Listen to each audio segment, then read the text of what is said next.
The old Victorian house stood on a hill overlooking the town, a brooding sentinel against the passage of time, its presence both commanding and eerie. Its windows, like vacant eyes, stared out blankly, as if they had witnessed countless untold stories, holding secrets whispered through generations, secrets that seemed to linger in the very walls. This was the home of Amelia, a young woman who had inherited the house from her late grandmother, a woman she had never met, yet felt an inexplicable connection to. Left alone in the world, Amelia saw not a crumbling relic, but a sanctuary, a chance for a new beginning, a place where she could perhaps find herself. Little did she know, the house held more than just memories. It cradled a darkness that stirred in its depths, a darkness that seemed almost alive, particularly in the cold, damp silence of the basement, where the air felt thick and heavy. The day Amelia arrived was cold, the sky overcast and the wind biting, the air thick with the smell of damp earth and decaying leaves, a scent that seemed to cling to her clothes. The solicitor, a brisk man with a tight smile, handed her the keys, his words echoing in the silence, a silence that felt almost oppressive. "The basement, my dear," he had cautioned. Best left undisturbed, his tone grave and serious. His words did little to dampen Amelia's spirit. Instead, they ignited a spark of curiosity, a curiosity that burned brighter with each passing moment. What secrets did this forbidden place hold? What mysteries lay behind that locked door? Why had her grandmother sealed it away, cloaked in shadow and warning? The question swirled in her mind. Unlocking the front door, Amelia stepped into the house, her heart pounding with anticipation. The echo of her footsteps the only answer, a haunting reminder of the solitude she now faced. Dust motes danced in the faint rays of sunlight that pierced the gloom of the house. Furniture draped in white sheets loomed like phantoms, their forms distorted in the half-light. The air hung heavy, thick with the scent of neglect and the lingering memory of countless Sundays past. Amelia wandered through the rooms, each step a whisper against the silence, her fingers trailing over the dusty surfaces. Each room whispered its own story, tales woven into the fabric of the house. A faded tapestry in the drawing room hinted at grand gatherings, the air thick with laughter and the clinking of champagne glasses. A child's toy, abandoned in the corner of a dusty nursery, spoke of joyous moments, now lost to the passage of time. Yet, a profound sadness permeated these echoes of the past, a lingering sorrow that clung to the house like cobwebs in every corner. It was in the silence, in the spaces between the echoes, that Amelia felt it most keenly, the unsettling presence that watched her, unseen from the shadows. Drawn by an unknown force, Amelia found herself at the top of the basement stairs. The door, heavy oak warped with age, creaked open with a groan, as if reluctant to reveal its secrets. The air grew noticeably colder, the musty scent of decay more potent. Holding her breath, Amelia flicked on the light switch. The single bulb sputtered, casting a dim, flickering glow that did little to penetrate the oppressive darkness. Cobwebs, thick and gray, clung to every surface, and the floor was littered with the debris of forgotten years. Rusted tools lay abandoned, their wooden handles rotted and crumbling. Broken furniture, discarded and draped in cobwebs, formed an obstacle course of forgotten memories. And then, Amelia's eyes fell upon it, a glint of gold, shimmering faintly amidst the dull, dusty surfaces. It was a locket, half hidden beneath a pile of rotting wood, its surface scratched and dull. Curiosity piqued, Amelia reached for it, her fingers trembling slightly. As soon as Amelia's fingers brushed against the cold metal of the locket, the basement seemed to shift around her. The air grew colder, the silence broken by a sound that sent shivers down her spine. It was the sound of a child's laughter, echoing through the darkness, innocent and pure. Then, a woman's voice filled with a terror that chilled Amelia to the bone. It was a name, whispered urgently, desperately, "Emily! Emily, come back!" The laughter continued, echoing around her, growing louder, more insistent. Amelia stumbled back, her heart pounding in her chest. The locket slipped from her grasp, clattering onto the concrete floor with a hollow clang. The laughter abruptly ceased, replaced by an oppressive silence that was more unnerving than any sound. The basement felt different now, charged with an energy that sent shivers down her spine. The air seemed to crackle with unseen energy, and the shadows in the corners seemed to writhe and twist as if alive. Section 5. The Man in the Photograph. Shaken but resolute, Amelia retrieved the locket from the old jewelry box, her fingers trembling slightly as she lifted the delicate piece. It was heavier than she expected, cold against her palm, its weight a stark reminder of the past it carried. As she brushed away the dust, a face emerged from the tarnished gold, a man's face, etched in time, his features sharp and hauntingly familiar. He stared out at her, his eyes filled with a mixture of sadness and longing, as if he had been waiting for this moment for decades.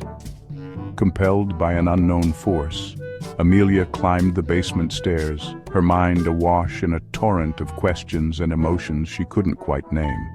Who was this man, and what connection did he have to her grandmother? The questions swirled in her mind, each one more pressing than the last. And who was Emily, the child's voice that echoed in the darkness, a name that seemed to hold so much significance? Back in the unsettling stillness of the house, Amelia began her search for answers, determined to uncover the secrets that had been hidden for so long. She delved into old boxes, sifting through yellowed photographs and letters tied with faded ribbon, each item a potential key to unlocking the past. In a dusty photo album, she found him again, his face staring back at her from the pages of history. The man from the locket, his arm wrapped around a woman with kind eyes and a warm smile. Her grandmother, looking happier than Amelia had ever seen her. And there, clutching her grandmother's hand, was a young girl with laughing eyes, her face lit by a mischievous grin. Emily. The pieces of the puzzle were starting to come together, but the picture was still incomplete. Section 6. Whispers in the Dark. As days turned into weeks, Amelia found herself drawn back to the basement, compelled by an invisible force. It was as if the very air around her whispered secrets, urging her to uncover the mysteries hidden in the shadows. Each night, as the house settled around her, the whispers began. They were faint at first, barely audible, but grew louder with each passing night, filling the silence with their eerie presence. They slithered through the silence, fragments of conversations, snatches of laughter, and always the chilling echo of Emily's voice, calling out from the darkness. It was as if the house itself was alive, breathing out these ghostly murmurs. The basement, once a place of fear, became a source of morbid fascination. Amelia found herself spending more and more time there, captivated by the unseen forces that seemed to dwell within its walls. One evening, as Amelia sat on the bottom step, listening to the whispers swirling around her, a new sound reached her ears. It was different from the whispers, more tangible, more real. It was a soft, mournful melody, played on a piano that had been silent for decades. The notes were haunting, filled with a sorrow that seemed to seep into her very soul. The music seemed to emanate from the very walls of the house, its melancholic notes weaving a tapestry of sorrow and loss. It was as if the house was trying to communicate its own story, a tale of heartbreak and despair.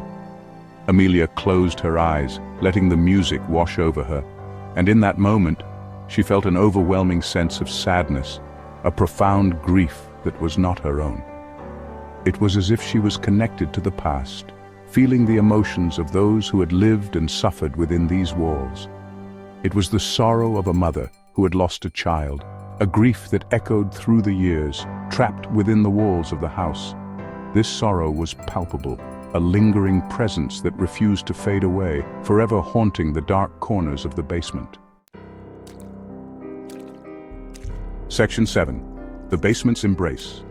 Driven by a need to understand, Amelia sought out the town's oldest resident, a woman whose memories stretched back generations.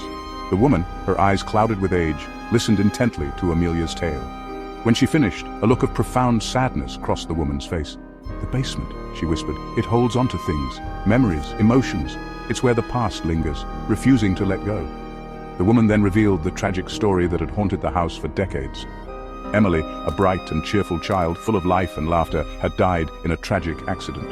Her parents, consumed by grief, could not bear to stay in the house that held so many painful memories. They sealed away the basement, hoping to lock away their pain, but some wounds run too deep to be healed. The house, and the basement in particular, became a repository for their grief, a place where their sorrow lingered, trapped like a fly in amber. Section 8. Fading Memories. Armed with the truth, Amelia returned to the basement. The whispers seemed louder now, the laughter tinged with a heartbreaking sorrow.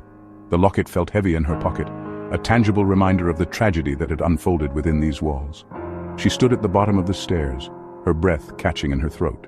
The air hung heavy, thick with the weight of unspoken words and unshed tears. Closing her eyes, Amelia spoke into the darkness, her voice trembling slightly. "Emily," she whispered, "I know you're here. I know you're hurting, but it's okay to let go. Your parents loved you, and they wouldn't want you to be trapped here." For a moment there was silence, a heavy, expectant silence. Then a soft sigh, a whisper of air against her cheek. The temperature in the basement seemed to rise, the air losing its oppressive chill. The laughter, faint but audible, held a note of peace it hadn't before. Section 9. The house stands silent. As the years passed, the whispers faded, replaced by a comforting silence. The house on the hill, no longer a brooding sentinel, stood bathed in the warm glow of the setting sun. Amelia stayed, tending to the house and its memories with a tender hand. She kept Emily's memory alive, not with fear and sorrow, but with love and understanding. The locket, no longer a symbol of tragedy, rested on Amelia's bedside table, a reminder of the unseen ties that bind us, in life and in death. But in the quiet hours, when the house slept and the world outside was still, Amelia could almost hear it, the faintest whisper of laughter, carried on the breeze, a testament to the enduring power of love even in the face of unimaginable loss. The house stood silent, but it was no longer a haunted silence. It was a silence filled with peace.